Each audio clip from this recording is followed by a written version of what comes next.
Zohran Mamdani is New York City's next mayor, the first Muslim to lead the city. His campaign leaned into diversity, posting videos of Mamdani speaking different languages, eating ethnic food, walking all the streets, it felt like, of 5 boroughs. It absolutely energized young voters and highlights a generational Democratic divide. Mamdani spoke directly to the working class, riding the bus to debates, making those 3 a.m. campaign stops to meet with cab drivers working the night shift. And earlier, saying he was reminded while leaving last night's victory speech that his win is for all New Yorkers on the margins. There were hundreds of New Yorkers waiting outside. And so many of them were young New Yorkers. In their eyes and in their shouts and in their screams, I heard the potential for what our politics could be. And it's a potential for New Yorkers to not only be able to see themselves in those that lead them, but more importantly, to see their struggles. I think for too long, many New Yorkers have been told that their only place is in the shadows. Joining me now, one of the first politicians to endorse Zohran Mamdani, New York City Council member Chi Ossé. What do you think made him a success? Because a lot of prognosticators who know New York said they were going to be watching whether he hit the 50% mark, and indeed he did. What Zohran ran on was a platform that spoke to the issues that New Yorkers wanted to hear, and that was the affordability crisis and a solution for the affordability crisis. And it filled this void that exists within the Democratic Party and our Democratic leadership at large. Our party is failing on some of the issues, and what Zohran was able to do was speak to those issues, speak to them eloquently, and do so in a way that reached millions of New Yorkers, which received him to get a majority of the votes. And I think some of the things he talked about were things that would be people would be receptive in cities and maybe some even smaller places around the country. Yeah. More affordable housing. Mm-hmm. It's a problem all across the country. Mm-hmm. Free bus, free subway. Yeah. But even more than that, maybe getting them to run on time, which is just competence, right? Mm-hmm. They want competence mm-hmm. from their government. It's one thing to say it, another thing to deliver it. Some people are nervous about mm-hmm. his experiential level. Mm-hmm.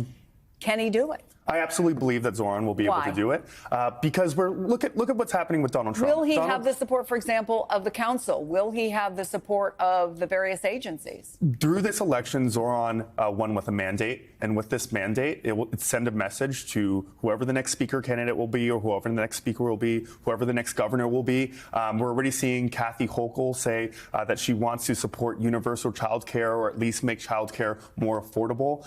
What Zohran did was he ran a historic campaign that turned out millions of New Yorkers to vote for his platform. A lot of young people got excited and turned out to vote for the first time. This is a race that should be replicated across the country if Democrats want to win back our country. And because of that, I do believe that his agenda will be passed. There's the opposite side of that, which is there's a lot of Republicans who believe that they can use the whole socialist label, his youth, as they see it, and inexperience, as actually an argument against Democrats next year. Will it work? I don't think it will work. I think the Democratic base wants to see their candidates who are fighting for big ideals and big ideas instead of being a party on small ideas, right? Currently, Donald Trump and the Republican Party, they're gutting our healthcare system. They're giving tax cuts to billionaires. Meanwhile, people are starving within our cities. Our base wants leaders who will fight for solutions that will support our people. And Zohran presented solutions that speak to the larger apparatus of the party. You can't buy the kind of national publicity he got out of a essentially local race. Maybe the biggest city in the country, but it is rare for the kind of attention that he got.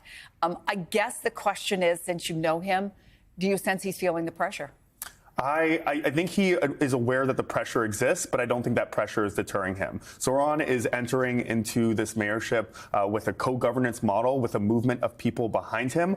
New Yorkers are excited for him to lead. They support his mandate to lead. But maybe even beyond New Yorkers, because a lot of people are saying, is he giving Democrats all around the country sort of a roadmap for running. Absolutely. As I said, Trump and the Republican Party are wreaking havoc on our country, and Democrats are failing to step up to the plate, especially Democratic leadership, and pushing back. It's not enough anymore to just be anti-Trump. We need our Democrats to be presenting a vision that's worth fighting for, and that's exactly what Zoran has been doing within this campaign that should be replicated across this country. So let me ask you about you. Can you confirm or deny you're considering a challenge to Hakeem Jeffries? So listen, Chris, I've been hearing from a lot of concerned constituents, especially within Bed-Stuy, about how they feel about the leadership of our Democratic Party. New Yorkers are tired of our leaders spending our money bombing buildings and homes abroad instead of building affordable housing and protecting homes here. They're tired of seeing SNAP gutted. They're tired of seeing health care killed. But do you think he's responsible for that? I do believe that Democratic Party leadership is not stepping up to this plate in the moment that they should. However, I am looking at my time within the council as being a great tool to support my constituents within Bed-Stuy and Crown Heights. GSA, I have a feeling we'll be talking in the days and weeks and months come. You're going to run, right? Listen, I'm focused on supporting Zoran and supporting my constituents within the 36th Council District. You can't blame me, Mr. Councilman, for trying. Thank you so much. Appreciate you coming in. Thank you, Chris.